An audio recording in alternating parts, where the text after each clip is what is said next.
Quem observa o quê? Às vezes eu falo sobre observar a mente, observar o observador, observar os pensamentos, observar o bloco de consciência. E hoje eu vou trazer alguns exemplos para exemplificar e esclarecer algumas questões sobre esse ato de observar.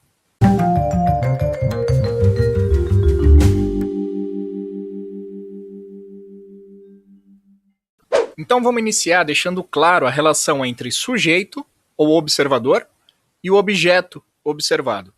Nesse exemplo, a gente tem desse lado o nosso sujeito, que é o zóio, e desse lado o nosso objeto, que é o patinho.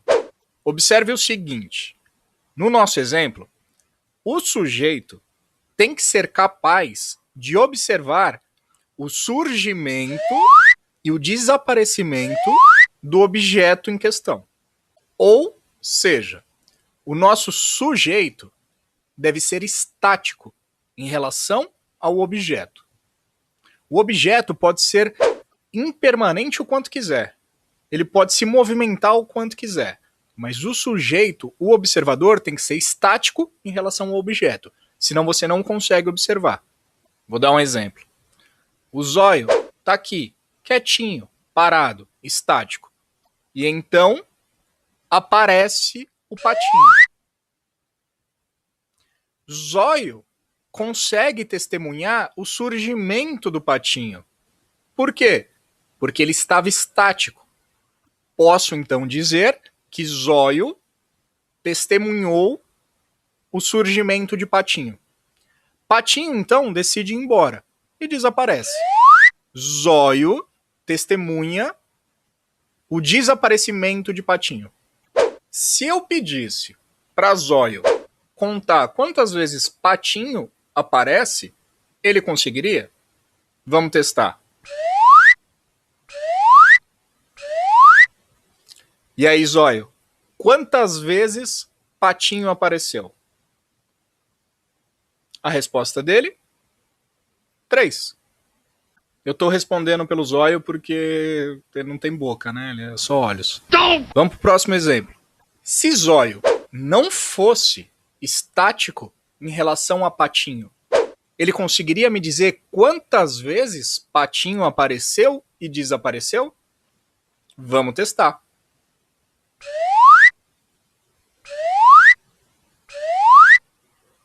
E aí, zóio, quantas vezes patinho apareceu e desapareceu? A resposta dele? Zóio não sabe, porque ele estava se movimentando. Se zóio não estiver estático em relação ao objeto, que no caso é o patinho, ele não pode me dizer quantas vezes ele apareceu e desapareceu. Porque às vezes patinho aparece e zóio está olhando para o outro lado. Às vezes patinho desaparece e zóio está rodando, rodopiando igual um maluco. Se o sujeito não estiver estático em relação ao objeto, ele não consegue testemunhar sempre que o objeto aparece e desaparece. Perceba que esse movimentar do nosso sujeito, que no caso é o zóio, não inclui simplesmente esse movimentar. Se ele aparecesse e desaparecesse também, ele não conseguiria observar o objeto em relação a ele. Ou então se eu ficasse trocando de zóio. Se a cada 1 segundo eu trouxesse um zóio diferente e perguntasse para o último zóio quantos patinhos apareceram, ele só ia conseguir responder a quantidade de patinhos que ele viu, porque eu estava trocando de sujeito. Ou seja, em relação ao objeto, o sujeito deve ser estático. Eu trouxe esse exemplo só para deixar bem claro esse princípio, e eu vou repetir só para reforçar. Aquilo que observa o aparecer e desaparecer deve ser estático em relação ao seu objeto. Agora vamos trazer esse exemplo para a sua vida. Lembrando que tudo que eu passo aqui pode e deve ser confirmado por você, através da sua experiência direta. Eu não tenho tempo nem interesse para ficar falando de superstição, misticismo ou coisa maluca, que você sabe que eu não sou muito fã disso. Portanto, tudo que eu for falando vai confirmando e verificando se isso é real na sua experiência. Vai trazendo esse exercício e verificando se você também consegue observar e verificar o que eu estou te descrevendo. Se algo do que eu te falar não for verificável, me ignore. Não dê atenção porque eu tô falando. Vai procurar outro vídeo, vai fazer outra coisa. Não só para mim, para qualquer outro vídeo que você estiver vendo. Se o cara começar a falar muito difícil, começar a falar coisa muito mirabolante, né? Porque como a gente já sabe, a gente está falando de um estado de consciência que está presente agora e sempre esteve presente. Eu não estou falando de nenhum estado mágico em que você tem que acordar não sei quantos chakras no alinhamento planetário, na frequência não sei quantos hertz, comprando um monte de cristal colorido e usando um monte de roupinha especial e você sabe, toda essa parafernália. Se alguém esconde algum segredo atrás de um estado místico que só ele conseguiu atingir, suspeite. Vai atrás do simples. Começa com arroz com feijão. Então vamos lá. Eu vou trazendo os exemplos e colocando as imagens aqui, representando eles no vídeo. Vamos começar pelo mundo, que é o maior de todos, que claramente é um objeto cheio de transitoriedade, cheio de impermanência, cheio de movimento. Esse, claramente, é o nosso primeiro objeto. Então nós temos o nosso primeiro sujeito, os nossos olhos. Seus olhos são estáticos em relação ao mundo, não são? Claro, desde que você não fique movimentando eles. Mas em relação ao mundo, eles são estáticos. Portanto, os olhos conseguem capturar o movimento do mundo. Eles são o sujeito do objeto mundo. Mas os olhos, por si só, são como objetos inanimados. Seria como se fosse uma câmera. Ou como a lente de uma câmera. Os olhos, por si só, não veem. Eles capturam a imagem. Portanto, deve existir algo que observa esses olhos. Nós temos outro sujeito. Além disso, os olhos não são estáticos. Eles se movimentam. Eles abrem e fecham. Se os olhos não são estáticos e existe algo que observa a abertura e fechamento dos olhos, ou até mesmo a remoção dos olhos, porque é possível remover os olhos e continuar vendo nada, existe um princípio que observa os olhos. E esse princípio é a imagem mental. A imagem mental dentro do seu cérebro, ou dentro da sua mente, como você quiser chamar, é estática em relação aos olhos. E os olhos são estáticos em relação ao mundo. Quer confirmar essa experiência? Pega qualquer objeto, pega sua mão, olha para sua mão. Tira a mão e traz a mão. Os meus olhos testemunham o surgimento da minha mão e o desaparecimento da minha mão. Mas eu posso testemunhar o surgimento da minha mão, fechar os olhos, remover a mão, abrir os olhos e eu não testemunhei o desaparecimento da minha mão. Ou seja, os meus olhos também não são permanentes, também não são estáticos. Eles só testemunham o surgimento e desaparecimento enquanto eu estou de olhos abertos, enquanto eu estou enxergando, enquanto eu tenho olhos. Se eu removo os olhos ou se eu fecho os olhos, eu não consigo acompanhar. Portanto, o princípio estático, o sujeito que observa o objeto olho, é a sua imagem mental. A minha imagem mental testemunha os meus olhos e os meus olhos testemunham o mundo. E olha agora que isso é importante. O mundo não testemunha meus olhos. Os meus olhos não testemunham a minha imagem mental. Mas o caminho inverso é verdade. Minha imagem mental testemunha meus olhos testemunham o mundo. O mundo não sabe da existência dos meus olhos não sabem da existência da minha imagem mental. Mas essa imagem mental, ela também é estática? Ela é o último sujeito? Ou ela também é impermanente?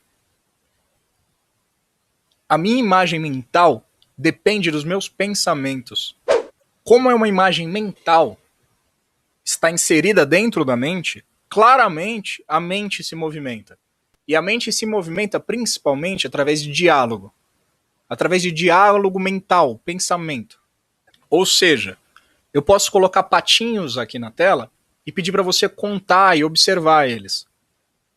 Se os seus pensamentos te direcionarem para outro lugar, você não vai conseguir me dizer quantos patinhos tinham na tela. Para ficar mais claro esse conceito, é só pensar, por exemplo, de você estar dentro de uma sala de aula, olhando, escutando, com todos os sentidos ativados para a aula, só que com um pensamento em outro lugar. Pensando em algum problema, pensando no seu dia, pensando no futuro. E o professor está falando, e a sua orelha está escutando, e os seus olhos estão vendo. Mas se perguntar se você entendeu a explicação, você vai falar que não. E a resposta vai ser: eu não estava prestando atenção. Ou seja, mesmo que meus olhos estejam abertos, mesmo que minha imagem mental esteja sendo projetada perfeitamente, se os meus pensamentos me direcionarem para outro lugar, eu não vou conseguir dizer quantas vezes minha mão apareceu e desapareceu. Observa com cuidado, porque os exemplos vão ficando cada vez mais sutis. O mundo externo é observado pelos meus olhos são observados pela minha imagem mental, e a minha imagem mental é observada pelos meus pensamentos. Importante, os olhos conseguem observar o mundo, mas o mundo não sabe que os olhos existem. Os olhos não sabem que a imagem mental existe, e a imagem mental não sabe que os pensamentos existem.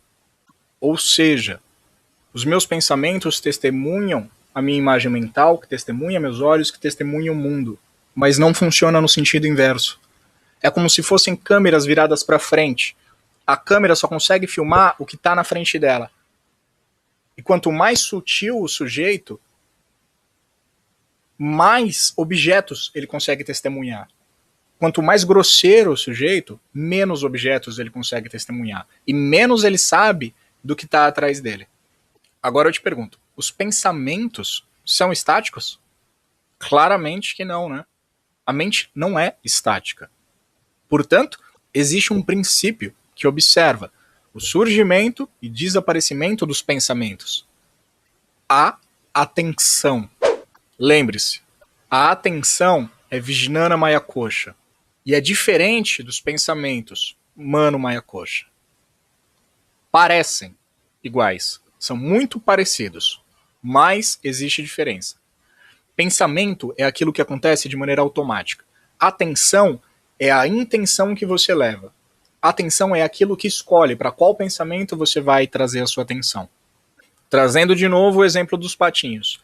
Se eu pedir para você contar quantos patinhos aparecem aqui no vídeo, os seus olhos testemunham os patinhos. A sua imagem mental projeta esses patinhos dentro da sua mente. Os seus pensamentos contam a quantidade de patinhos, mas é a sua atenção que fixa nesses pensamentos. É a atenção que usa a contagem mental para saber quantos patinhos apareceram. Se eu fizesse, por exemplo, uma contagem com 1000 patinhos, eu tenho quase certeza que no meio da contagem, mesmo que os seus olhos estejam ativos, mesmo que a sua imagem mental esteja perfeita dentro da sua mente, mesmo que os seus pensamentos estejam contando 1, 2, 3, 4, 5, 6, 7, 8, se a sua atenção se desviar, você vai perder a contagem. Portanto, existe um princípio estático que observa os pensamentos. E se esse princípio se desviar, perde a contagem, perde o pensamento. Portanto, não importa e não depende somente da sua mente, dos seus pensamentos registrarem as coisas. A sua atenção precisa registrar os pensamentos, que registram as imagens mentais, que registram os olhos, que registram o mundo. E só para lembrar, os pensamentos não estão cientes da atenção, porque a atenção é anterior a eles. E eu trago novamente, só para reforçar, o mundo não está ciente dos meus olhos. Os meus olhos não estão cientes da minha imagem mental. A minha imagem mental não está ciente dos meus pensamentos. E os meus pensamentos não estão cientes da minha atenção. Eu sei que essa repetição está parecendo com aquela musiquinha da velha Fiá, mas fica aí que vai ficar interessante. A sua atenção, dá para parar nela? Ela já é estática? Ou ela também é impermanente? Ou ela também surge e desaparece? Será que existe algo que observa o surgimento e desaparecimento da sua atenção? Quando você está começando a ficar sonolento, quando você vai caindo do sono, o que vai acontecendo com a sua atenção?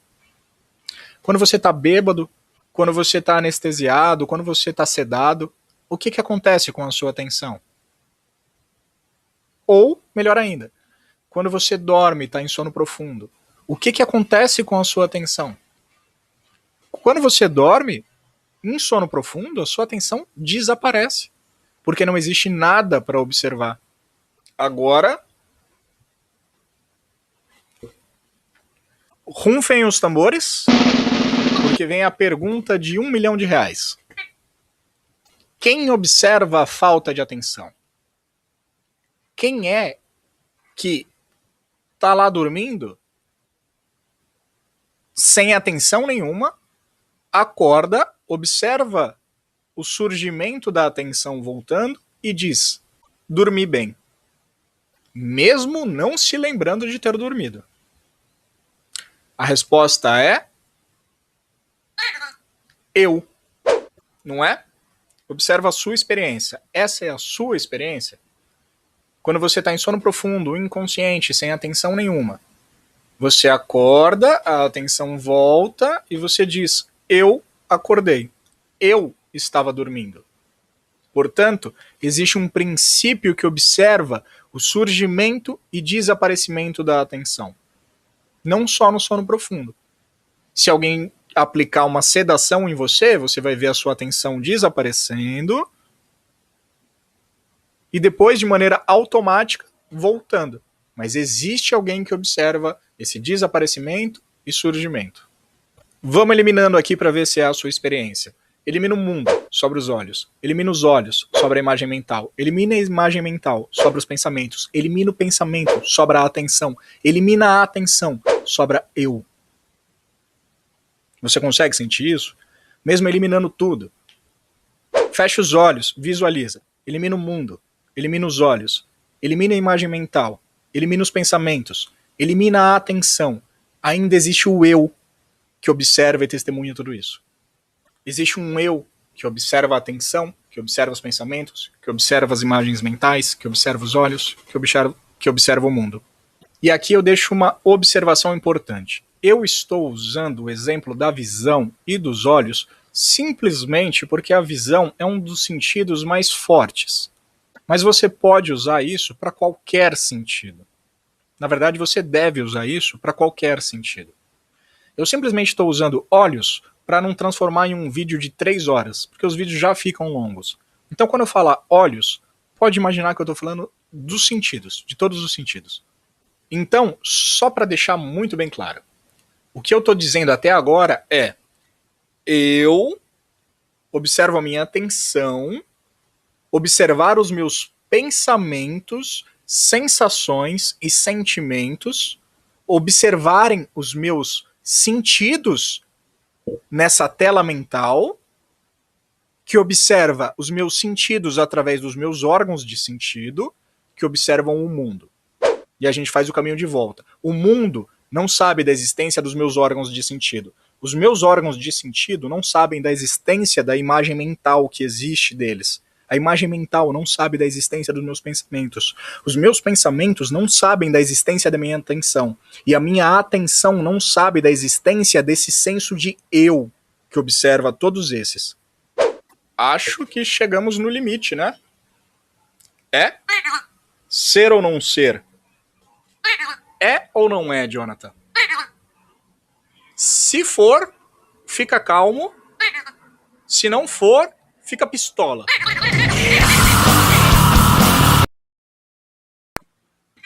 Não é. Pra quem não sabe, Jonathan foi meu guru. Ele é um asceta, um sannyasi. Foi monge por 480 anos lá nos Himalaias. E é isso, você encontra ele em loja de brinquedo. Você acha que o senso de eu é permanente? E é aqui que muita gente empaca. É aqui que muita gente faz confusão. É aqui que muita gente não consegue compreender alguns princípios básicos desse tipo de ensinamento. A maioria das pessoas acha que acaba aqui e que você vai usar esse eu para assistir a atenção. Elas acham que é esse eu que não tem livre-arbítrio, que é esse eu que não existe.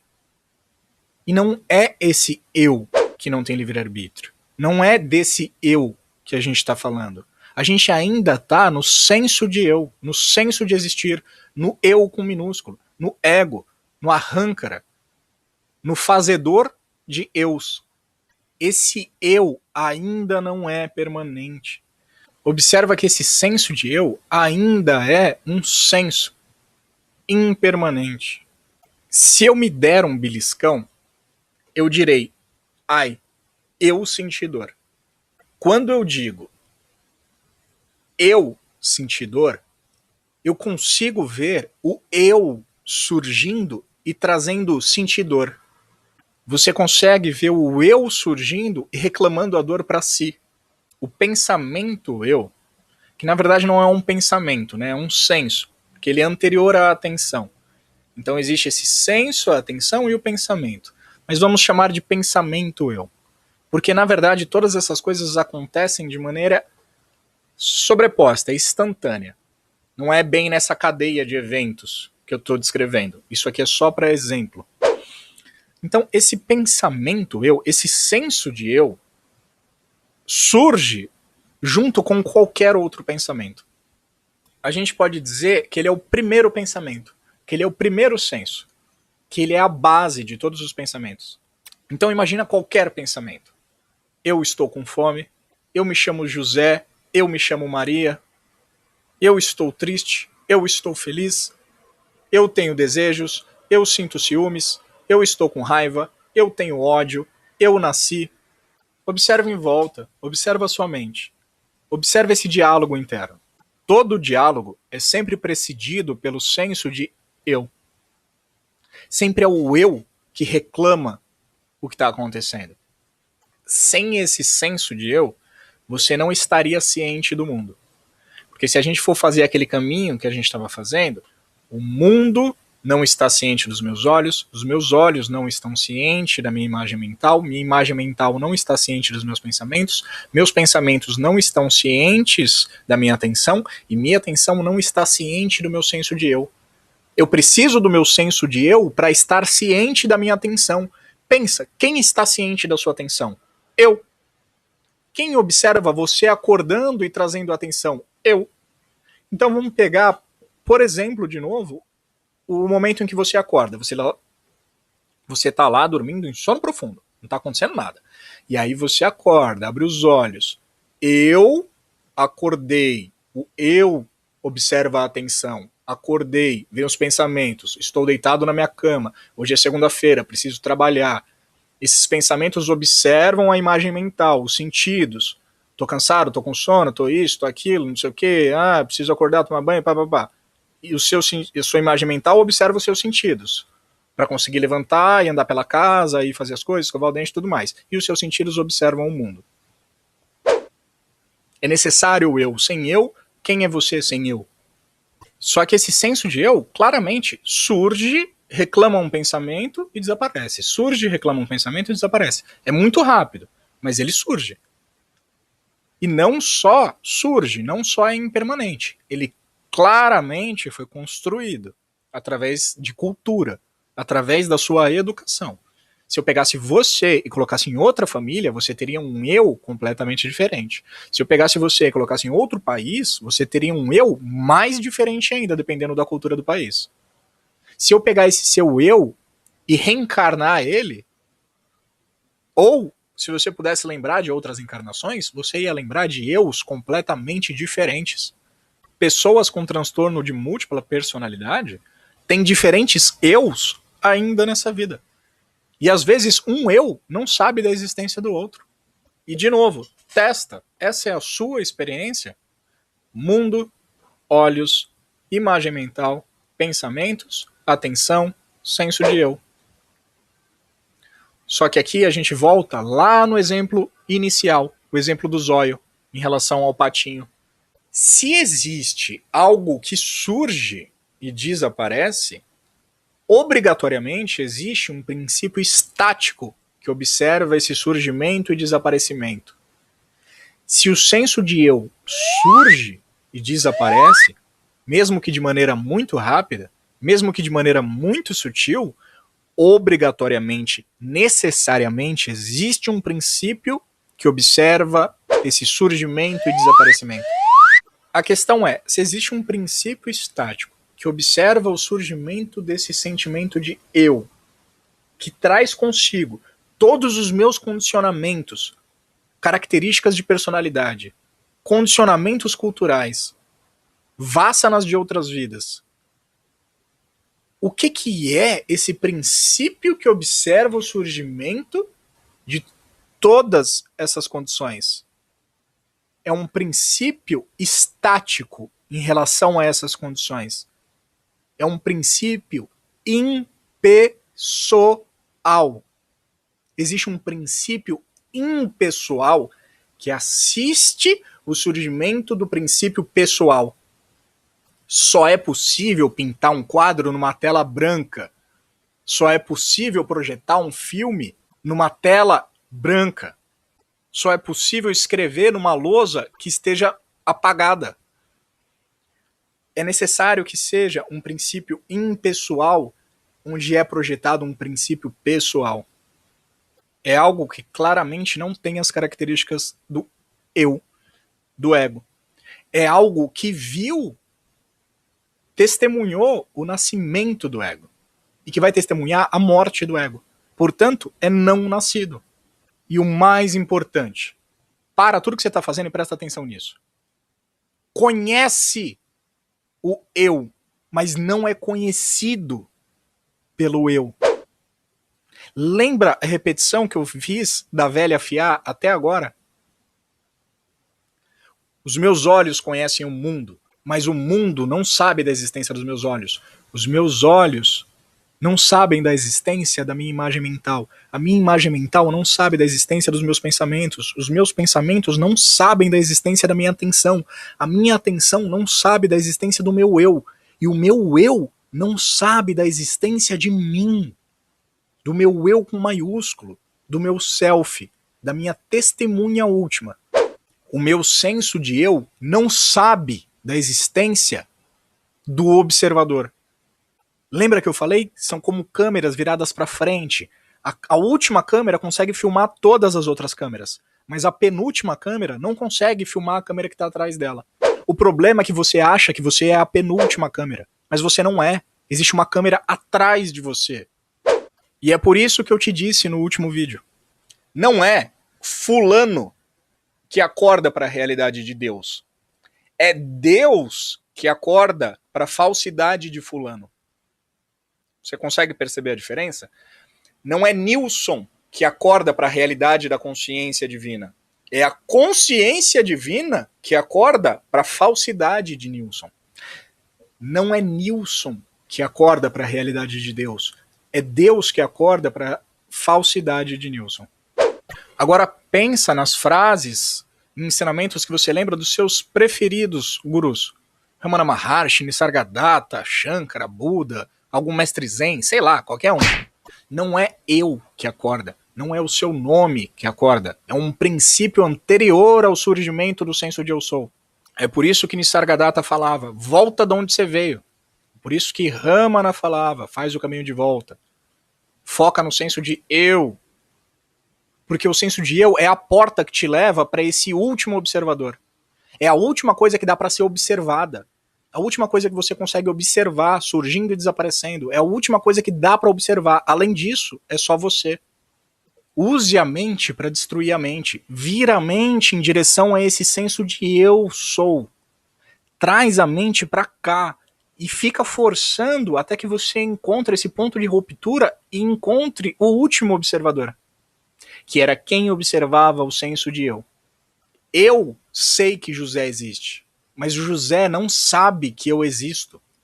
Eu sei que José é falso, ele não é real, é só um filme, é só um cenário, é só uma projeção minha.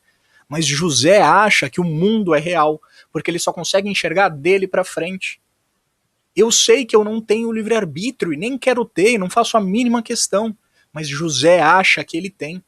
Eu não existo como entidade individual, mas José existe. Daqui para frente existe todo um mundo. De José para trás, só eu existo. Eu nunca nasci. Eu vi José nascer. Ele existe, ele nasceu. Só que ele só existe dele para frente. E quando ele morrer, ele vai se recolher em si mesmo. E eu vou permanecer aqui. E vou ver o próximo José, a próxima Maria, para sempre.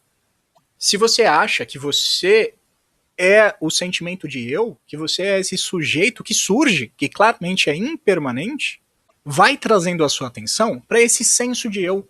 Observa como ele é falso, como ele aparece e desaparece. E usando esse princípio de que todo objeto que aparece necessariamente precisa de um sujeito permanente, estável, que observe ele, foca na sensação de eu sou. Sempre que qualquer coisa aparecer, um sentimento, uma emoção, um pensamento, pensa, para quem que isso apareceu? Para eu, para mim. Foca nesse eu, até encontrar o observador dele. Você foca no senso de eu até perceber a impermanência dele. Ele é o último portal que te liga em direção a esse último observador.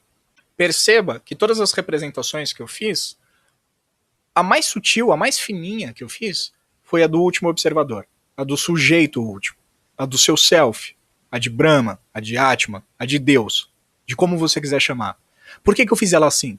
Porque ela é sem atributos, ela é sem características, ela é sutil, é um sem segundo. É por isso que eu falo que é um estado absoluto. Nele não tem onde se segurar. Agora, olha daqui pra frente a quantidade de coisas que tem pra você se agarrar. Nesse estado, você só pode se agarrar em si mesmo. Porque não existe outra coisa. Você é isso. Ou, como diria Nisargadatta Maharaj, você é aquilo. O buscador é o buscado. Quanto mais você buscar por você mesmo, mais distante você irá tropeçar.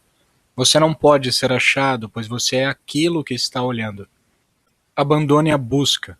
Veja através do agarrar insistente da mente por questões sem respostas. Você é uma sensação que deve ser sentida, não pensada. Você não poderá encontrar-se em nenhuma filosofia, esforço místico ou experiências espirituais, pois você é a presença vazia na qual estas atividades surgem.